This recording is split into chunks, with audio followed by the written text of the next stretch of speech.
السلام عليكم ورحمة الله.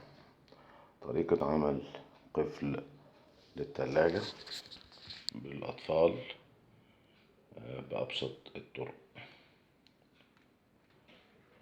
خلينا بنحاول نفتح الثلاجة مقفولة، ممكن تتحرك بس ما تتفتحش.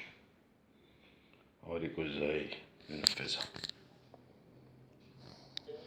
هنجيب شريط لاصق وورقة مناديل، ونقطع الطول المناسب للثلاجة،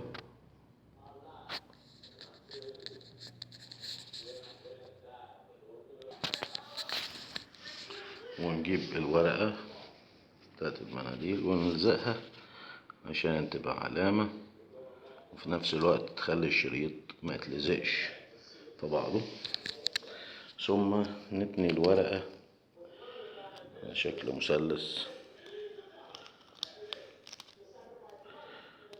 عشان تبقى سهلة الفتح.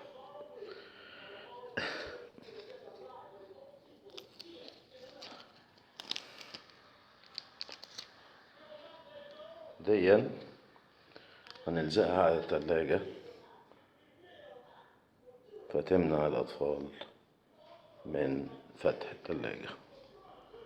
إذا عجبكم الفيديو ما تنسوش الاشتراك في القناة وإبداء الإعجاب بلايك، وتشاركوه ليصل ويستفيد أكبر عدد ممكن من المشاهدين. والسلام عليكم ورحمة الله.